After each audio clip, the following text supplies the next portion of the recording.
नमस्ते कैप्रिकॉर्न। उम्मीद करती हूँ कि आप सभी अच्छे हैं, अपनी लाइफ में ग्रो कर रहे हैं, प्रोग्रेस कर रहे हैं। Sending you lots of prayers and best wishes from my side. Please take care, stay safe. First 15 days of सितंबर 2023 कैसे रहेंगे आपके लिए, इसी टॉपिक पे हम रीडिंग कर रहे हैं। जनरल एंड कलेक्टिव रीडिंग्स हैं। जो भी मैसेजेस आपके साथ, आपकी सिचुएशंस के साथ में मैच करते हैं, बस उसी को फॉलो करें। साथ ही 1 सितंबर से अगर आप अपने लिए एक पर्सनलाइज्ड टैरो रीडिंग बुक करना चाहते हैं तो बुकिंग्स अब रीओपन हो गई हैं from 1 September.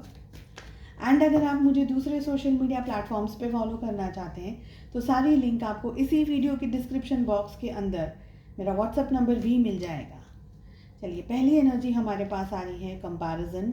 We have awareness, we have the lovers, thunderbolt and projection की एनर्जी आ रही है। कैप्रिकॉर्न्स, ये 15 डेज जो आपके सामने आ रहे हैं, कोशिश करते रहिएगा एवरी सिंगल डे कि आप अपना कंपैरिजन किसी के साथ में नहीं कर रहे हैं। जो भी आपके साथ में आपके पास है, चाहे वो रिलेशनशिप हो, चाहे वो करियर हो, जॉब हो, कोई भी और चीज़, हेल्थ हो, अपने जो भी खुद के पास है, आपके पास जो भी है, उस पर खुश रहने की कोशिश कीजिएगा। हो सकता है कि टाइम ऐसा आए जहाँ पर आपको ये लगे कि मेरे पास में ये होना चाहिए था, मुझे ये प्रोजेक्ट मिलना चाहिए था, मैं इतना कैपेबल हूँ, मैं ये कर सकती हूँ, मैं वो कर सकता हूँ, लेकिन मुझे नहीं मिल रहा है। तो अगर नहीं मिल रहा है, कोई बात नहीं, थोड़ा सा आपको फील ज़रूर होगा, चीज़ें आपकी मर्ज़ी से नहीं हो रही हैं, आपको थोड़ा सा उसके लिए स्ट्रेस हो सकता है, तकलीफ़ हो सकती है। But please try to think on a larger scale, on a bigger scale. आपके अपने अंदर आपको अवेयरनेस लेकर के आनी है, जागरूकता लेकर के आनी है। आपको आगे बढ़ना है। कैसे करेंगे आगे? अपने स्वभाव को नम्र रखिएगा। विनम्रता के साथ में आप बात करेंगे तो बहुत सारे आपके टफ से टफ सिचुएशंस को आप शांति से सॉल्व कर सकते हैं। आपकी मदद कोई दोस्त कर सकता है, कोई आपका वेल विशर कर सकता है, कोई ऐसा व्यक्ति आपकी मदद कर दे जिसके बारे में आपने सोचा नहीं था। ठीक है, परिस्थितियाँ गंभीर हो सकती हैं, तो लार्जर स्केल पर, मैं अगेन फिर से कह रही हूँ, इस बात को दोहरा रही हूँ मैं, कि लार्जर स्केल पर आप चीज़ों को थोड़ा देखने की कोशिश करते रहिए। इस समय आपको लग रहा है कि ये शायद आपके फेवर में नहीं हुआ, क्यों नहीं हुआ, ऐसा होता तो ये करते, वो करते, ऐसी भी अगर आपके मन में विचारधाराएं चल रही हैं तो इस समय यही याद रखिएगा कि बहुत सी चीज़ें हमें एट द मोमेंट, अभी इस समय नहीं पता चल रही, लेकिन लेटर इन द टाइम, समय के साथ साथ में चीज़ों की क्लैरिटी मिलती चली जाती है। तो अगर आपके सामने ऐसी कोई परिस्थिति आ रही है जहां आपको लग रहा है कि चीज़ें मेरे फेवर में नहीं हैं, या things are not working according to me और as I wish, just let it go. Okay, major and important decisions को लेने से पहले आप अपने वेल विशर्स के साथ में बात कर सकते हैं, इंटरेक्ट कर सकते हैं, पूछ सकते हैं कि क्या करना है, क्या नहीं करना है, क्या सही रहेगा, क्या नहीं रहेगा। तो ये छोटी छोटी सी बातों का इस समय ज़्यादा, छोटी बातों का ज़्यादा ध्यान रखना है। बड़ी बातों को थोड़ा थोड़ा शांति से निपटाने की कोशिश कीजिएगा। हो सकता है आप किसी को पहचानने में गलती कर रहे हैं, या किसी की रियलिटी को पहचानने में गलती कर रहे हैं, तो ये बात का भी आपको ध्यान रखना है। बस आंख बंद करके, भरोसा रख करके आगे मत बढ़िएगा। अपना दिमाग यूज़ करिएगा, अपनी सिचुएशंस के बारे में अपने वेल विशर्स या अपने फैमिली के साथ में बात करके ही आप आगे बढ़ें। जो भी परिस्थितियाँ हों, major and important financial decisions हैं, या जॉब है, या प्रॉपर्टी, ऐसे कोई डिसीजंस को अगर आप लेना चाह रहे हैं तो अगेन आई विल से संभल करके लेने हैं। जल्दबाजी में, भाग करके जल्दबाजी में डिसीजंस नहीं लेने हैं। लव लाइफ की बात कर लेते हैं। फर्स्ट एनर्जी हमारे पास आपके लिए आ रही है queen of pentacles along with 8 of wands.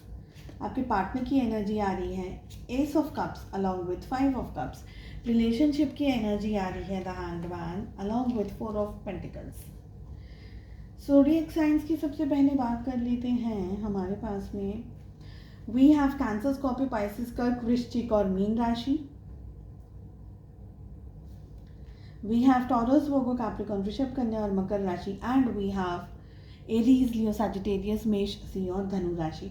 देखिए, आप अपने पार्टनर के साथ में रूबरू होकर के या किसी और तरीके से भी, चाहे वो सोशल मीडिया के साथ हो या वो कोई और तरीका भी हो, आप उनके साथ में बात करना चाहते हैं, इंटरेक्ट करना चाहते हैं, चीज़ों को सॉल्व करना चाहते हैं, फॉर्मलाइज करना चाहते हैं अच्छे तरीके से। आप इस रिश्ते के अंदर अगर इश्यूज़ आए हैं, क्लैशेस आए हैं, मिसअंडरस्टैंडिंग्स हुई हैं या कोई और बात भी, तो आप हर चीज़ को ठीक तरीके से सॉल्व करना चाह रहे हैं। आपका फोकस खुद पर है। आप अपने बारे में इस समय, आप अपने बारे में, अपनी खुशियों के बारे में भी सोच रहे हैं। तो ऐसा नहीं है कि आप सिर्फ गिविंग की एनर्जी में आ रहे हैं। इतना आप देना इस समय विश्वास नहीं कर रहे हैं। देते रहना, एनर्जी देना अपने रिलेशनशिप के लिए, सारी कुर्बानियाँ करते रहना, उसके अंदर आप नहीं हैं। आप खुद के अंदर, स्वयं के अंदर इस समय ज़्यादा मौजूद हैं, ये दिख रहा है। पर आप बैलेंस करेंगे, खुद की इच्छाओं को भी, सामने वाले को भी रिस्पेक्ट दे रहे हैं, सामने वाले की भी वैल्यू कर रहे हैं, उनके लिए क्या अच्छा है, उनके लिए क्या सही है, क्या नहीं होगा, रिश्ते के लिए क्या अच्छा है, कैसा करना है, क्या होगा।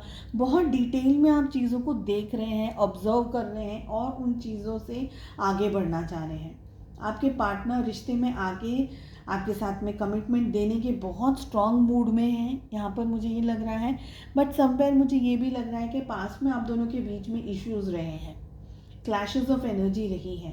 आपके पार्टनर आपको मिस कर रहे हैं। आप शायद इस समय खुद पे ज़्यादा कॉन्सेंट्रेट कर रहे हैं, शायद इस वजह से आपके पार्टनर को आपकी कमी महसूस हो रही है। And that is one more reason कि वो आपकी तरफ एक ठोस एक्शन या अपने प्यार का इजहार करना या अपनी फीलिंग्स को अपने सामने, आपके सामने लेकर आना, इस एनर्जी के अंदर आ रहे हैं। समवेयर आपके पार्टनर आपको याद कर रहे हैं, मिस कर रहे हैं। दैट इज़ द रीज़न कि वो ये स्टेप ले सकते हैं या लेने वाले हैं।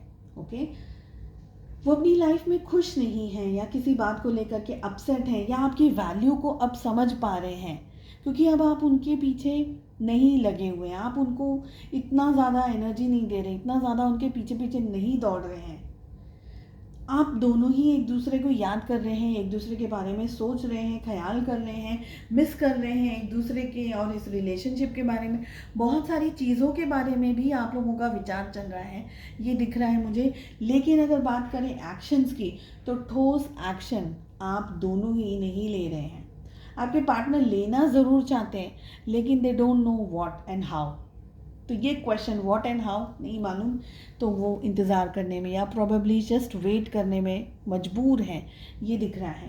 हैंगमैन की एनर्जी भी आ रही है, तो सैक्रिफाइस हो रहा है। प्यार है लेकिन सैक्रिफाइसेस भी बहुत हो रहे हैं प्यार को लेकर के। याद करने की एनर्जी ज़्यादा दिख रही है। ठीक है, चलिए, उम्मीद करती हूँ आपको रीडिंग पसंद आई। I wish you all the very best. मिलते हैं नेक्स्ट रीडिंग में। Take care, bye bye.